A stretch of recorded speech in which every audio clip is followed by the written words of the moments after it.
be a friend as far as reaching out to somebody? Love, yeah. That was one of the keys that we do, is when we reach out in love that is there. And what is one of the greatest gifts that we as human beings have that we can give to another person? Our time. Our time. So, in giving of our time, we're to reach out in love to other individuals. That's how we can be a friend. It is something that we do, and we have to step out and make the first step in being a friend. We don't wait for something. We're to be the ones to reach out, to step out, to make the first contact, if we can call it that, with the other individual on there. So with that as a background from last week, what I want to look at this week is the concept of, or I'm talking about be a friend, now make a friend. How do we make a friend? And put that first slide up there for me, David. So what do you think is a key element? And I picked one that I think, which we'll see in a minute, but what do you think is a key element to making a friend? All right, we're a friend, all right? We've reached out to be a friend. Now, how do we make a friend? Listen, all right? Listen to this next. Trust. Kindness. Okay. It's part of it. Yeah, it's hard to make a friend if you don't. Communication, all right? Communication. Yeah, communicate with an individual. All right. Anybody else? Well, loyalty is a little different. Be loyal to that individual. I think that's done a little different role, but close. Yeah. All right. I chose the one that Jan mentioned. If you get the next one. To me, trust is when you think of friendships that you have, and I'm talking about not acquaintances. You know, there's an old saying that most people can count their true friends with one hand.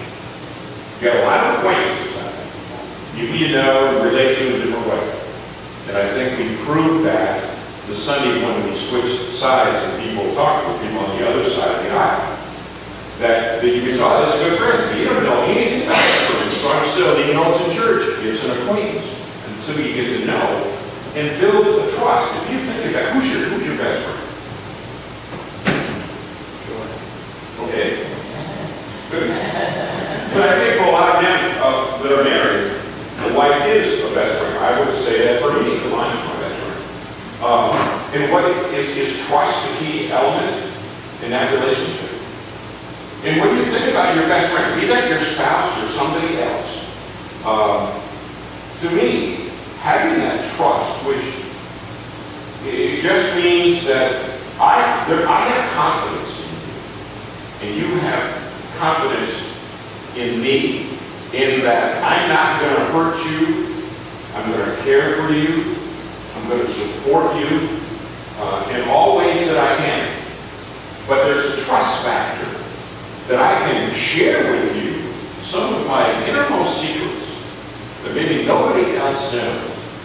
But with a good friend where there's trust, I know that I can put that out there, share that, and you won't stop me in the ground. You stop me in the ground. So I feel confident that you will care for me with kid gloves, as they say, with tender, loving care that will be there. I think you mentioned some of the other things too that to me are there in building this trust. For one, I classify it to be real. Now that, to me, I put a note down that says, don't hide feelings. In other words, I'm going to be real with you. If you say, how you doing, you may not like it here, but you'll accept it. It's a crappy day. Whatever it is, I don't know if you remember that I was walking. I just had to test this one time. I was walking down the streets of Lapeer, and you know how you say hi to people, how you doing? Not great, whatever. I went down and so I said hi, and people, a couple people said, how you doing? I said, I'm just doing crappy. That's great, and they went Now, are those friends? No, they didn't hear a word I said. It was a gesture, and they kept on going, right? But it's the type of thing with a friend, if you said, whoa, what's wrong, what's going on. They're in tune to you. They're sensitive to you in every aspect of you that there is. You know, they may be one that, ladies, if you're walking down the street and a good friend comes up and they may say, you had a rough day yesterday, you got a bad hair day today. Something that they see, or your clothes are wrinkled, and normally they're just sharp as a tack and whatever. Oh, what's wrong? You know, be it, well, I'm kind of depressed. They pick up on you. They know you, right? They know your little idiosyncrasies that are part of it. The other thing I wrote down is be consistent. Be consistent. Now that's whether you're in agreement or not with the individual. You have to be, and I think it comes back to being truthful, that you've got to be consistent in that relationship. And that's a good thing about a friend. I'm going to tell you like it is, when you want to do it or not. Why? Because I love you, all right? And because you trust me and I trust you, that what I'm going to share with you, whatever that would be, whatever it needs to be, that it's there for you. And I say it in love, all right? That's it. And I will give you time to hear a response back, but I'm saying because of the care that I have for you. The other thing is to accept constructive criticism. When there's a trust relationship there, when I'm being a friend, all right, and in that type of friendship back and forth, and there is trust, I can now give constructive criticism about something, all right, in relationship, to know and to be able to receive constructive criticism. I trust you because the relationship we have, that you're not lying to me, you're being truthful, right? You're sharing it, and it's being honest and truthful. The promises become actions.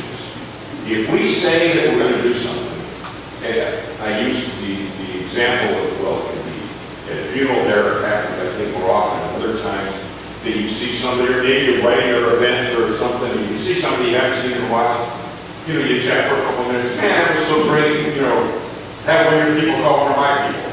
It's kind of the way it ends up, and who gets together? Nobody. You really know if it's an acquaintance or if it's a friendship, because if it's a friendship, there's going to be a desire for that communication that's going to be there between you. You really find out what's going on, what's happening with the other person. Open, active communication. In other words, to listen, but also to respond to what I heard. Again, walking down the street, you didn't just hear what I said, you're going to react to what was said. Or you're not just going to see the way that I look and say, oh, in my mind, she must have had a rough morning, or he must have had a really bad day. His socks don't match. Well, if it's one of the kids today, my daughter's got several pairs in the closet that are perfect pairs of the pair that doesn't match that she's wearing. And she'll wear those too. You know, like just one of the things that kids are allowed to do today. And you look, you're, whatever. But that open communication. And one of the things that I found out when I was in grad school that was really important to me was that we had a group of us when we were taking classes, and this was in a counseling, so there was a lot of stress involved with the classes because you were talking with other people, so there was emotions involved and everything else. And so after class, we'd get together, and we'd go out and just hang out. And we went to this one place, this was in Mount Pleasant, I can't think of the neighborhood now, but we'd go, and some people go grab a beer. I had orange juice, and I didn't have much money. I could buy a glass of orange juice, and I could sip on that the whole night. They got those little cans that they had, and I could stretch it over ice and go a long way. And but the thing is, if you went and you didn't have money that day, or whatever, that's okay. And nobody kept tabs. In a real friendship, people don't keep tabs. You know what I mean? It's not, oh, one for you, one for me, now we're even, you know, no, we're over here. Oh, you know, I took her 5 times to go shopping, it's her 5th time out, so we're balanced out. There isn't that type of thing going on because again, there's the trust, and the trust is that you're not going to abuse the relationship that they have. So when we look at that, I want to take a look at back at Proverbs real quick, a couple of things here. Proverbs 27:6.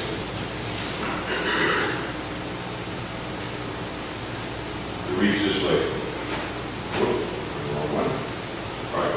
Wounds from a friend can be trusted, but an enemy multiplies kisses. Wounds from constructive criticism. Okay, that's today's language. They can be trusted, and that what you're saying is true. I may not like to hear it, it may sting a little, but it's not because you don't love me to hear about it. It's because it's true, and we need to hear it. And then over in James.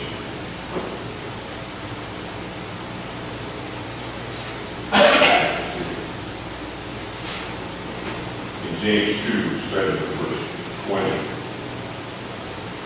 You foolish man, do you want evidence that faith without deeds is useless? Was not our ancestor Abraham considered righteous for what he did when he offered his son Isaac on the altar? You see that his faith and his actions were working together, and his faith was made complete by what he did. So that words and actions for a real friend, words and actions go together. If I say I'm going to do something, I'm going to do it. We don't set a date to go out to lunch and then I don't show up. I mean, if something happens, I'm calling and say that emergency, whatever. But again, the trust, the truthfulness that is there as a part of that. Trust is that key to making a relationship. And as we're talking about individuals, that especially we don't know, that we just initially were a friend. Be a friend. We did that. And then what is one of the key things that we have to go from being a friend to making a friend? What I'm thinking of is time. It doesn't happen overnight. You guys have been married 52 years, am I right? That I remember? Somebody will be 52. You're 50? Oh, you're just working, so.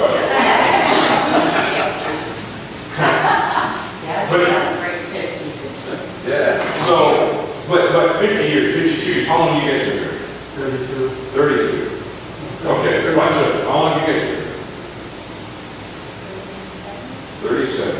Well, I'm a rookie here. 26, I think it is. I can be there at 15. Okay. We're working on it now. But the thing is, in that relationship or any good relationship, in a marriage, and building a friendship to, when you're talking about not just being a friend, but to make a friend, it takes time. In your first week, in your first month, in your first year of marriage relationship, there will be times that you really aren't certain, especially if a person's been in a bad relationship in the past, about, oh, is this going to happen again? Something along the way. So it takes time to build that trust along the way. And that's a person that you're married to. For a person that's a friend, not married to, okay, just a good friend. Again, it takes time to build that relationship along the way. So I think it's one of those kinds of things that we look at. Can you, Dave, put me back up the Luke 17 scripture?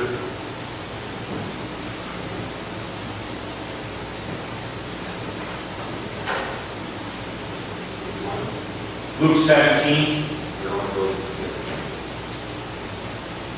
No, we just read it this morning. Luke 17, 11 through 16. Yeah, 11 through 16, I'm sorry. All right? So let's look at this and see how Jesus did it, all right? So he's on his way to Jerusalem. He's traveling along the border between Samaria and Galilee. Remember the difference between Samaritans and Jews. They don't really get along real well, okay? And he's going into the village. Now there's 10 men who had leprosy met him. And they stood at a distance. Now, by society rules, they had to do this. leprosy, if you've ever seen it today and so on, it may have been just a dry, very dry skin disease. A lot of things were classified in this leprosy. So you're not sure. In other cases, leprosy, if you ever see it, fingers can fall off and they very, very nasty.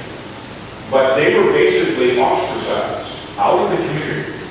And if they had to come in, they had to say leper and whatever, so that people could get out of the way. Nobody could make contact. They had no idea how this leprosy spread or when somebody became a leper. So here's 10 of them. They would hang together. They would be out in the caves that they would live in. And so they're out there. These 10 men got courage to call to Jesus. Now they're a ways away. It's not right up. They're a ways away. And they call out, Jesus, Master, have pity on us. Because they were ostracized from society. Really all they had was each other that was out there. So there's 10 of them. Lord, have pity on us along the way. So what goes up? And when he saw them, so Jesus just saw them. But the advantage Jesus has, he knows their hearts too. So he saw them. He said, go show yourself to the priest. And as they went, they were cleansed. One thing they did is Jesus directed. Okay? Now here's the other. Go to the next one. One of them, how many? One. Out of how many? 10. So 10%, all right? One came back because he saw that he was healed, praising God in a loud voice. He didn't whisper, yo, thank you, Lord. I mean, it was out there. People heard him, right? And then what did he do? He threw him. Now, again, before, he couldn't get close to Jesus. All right, so just stay away. He's now healed. He comes up, praising God, throws himself at Jesus' feet, and thanked him. Threw himself at Jesus' feet, thanked him. He's clean. Now, he can do this. And he was a what? Samaritan. The others were probably Jews. All right? But they were all to go to the priest. And he checked out. That way, it's legitimate. Okay? It isn't, oh, we don't know what happened. They go, they're clean. They are now seen, and therefore they can go back into society. Okay? Okay, check you over. You're okay. But this one, his heart was different than the others. Yes, society is important. I'm not clean. But the Samaritan had priorities changed.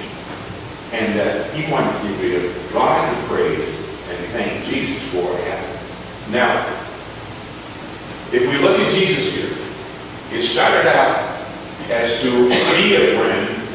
One, these are lepers. He didn't have to respond to them. He listened when they asked. He was still stepped out to be a friend when he said, go and be healed. Go to the priest. Okay? He went out. When did he make a friend? When did he make it? I challenge you when the person came back. It was a one-way relationship. I healed you, you're good, until that person came back to you and said, thank you. Meant it. Was there, was praising God, wasn't ashamed of it, didn't care who he was. Let the whole world did, right? That could hear you. Know that. Praise God, and went and was knelt down at Jesus' feet, which is what you do to an authority, right? Be a king or whoever it is. And so, Jesus' first be a friend was one. Listen and heal the person. But the true friendship occurred to make a friend when the two of them had a relationship. Right? When now it was there. Jesus not only knew that man, this man knew Jesus and who he was. And probably followed him to learn more about him at that point. We see that all through the time. Jesus continues in his walks to make that friend and the different things that he did. Put the other one up for me, would you, David? The other Luke, the Luke 5.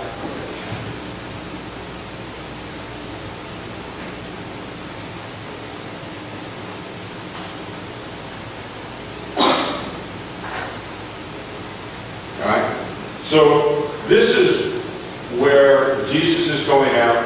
He, as such, doesn't have any apostles at this point. His ministry is just getting started. And so he's down by the lakeshore, he's speaking. He gets in a boat, goes out a little ways because people are crowding. So he goes in the water to get away from them. He can speak then back. His voice carries real well over the water. And Simon answers, Master, we've worked hard all night. Oh, this is where Jesus, we started with 1, but here Jesus told Simon to go out in the boat and to cast out the nets. Again, now, you recall Jesus here, Simon here said, we've been working all night. We were casting nets out right, left, all over the place. We didn't get anything. But okay, you say so. All right? I'm certain there was, one of those kind of attitudes. It was, okay, I'll make you happy, we'll do it. So he goes back out. Hit the next one for me. When they done so, they caught such a large number of fish that the nets began to break.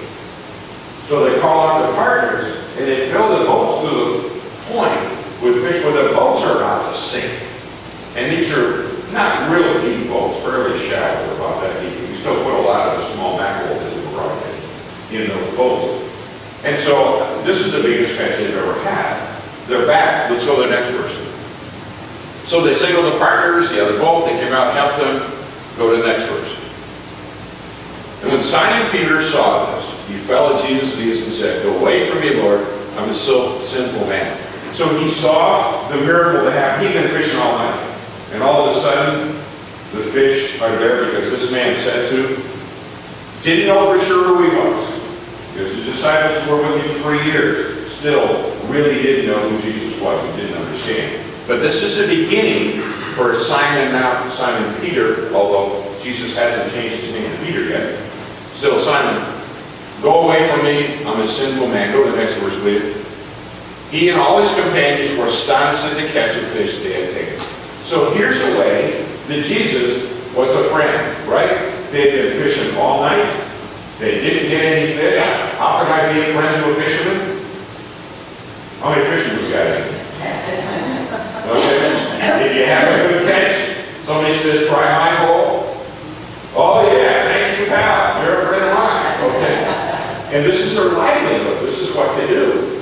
Okay. Jesus sent them to a job opportunity, okay? A different place in the lake or whatever. Fill it up. They were very happy. Go to the next verse, David. And so are James and John, the sons of Zebedee. So we've got Jesus' partners that are there. So it's 3. Andrew was part of this too. And then don't be afraid, because from now on you will catch men or people. The idea is, I'm certain when you said that, all they could think about, we got a lot of fish. What? People? No, I don't know what you're talking about. Because if you're out and you've got the fish, oh man, fish, we can live, we can survive, and this is great. Catch men.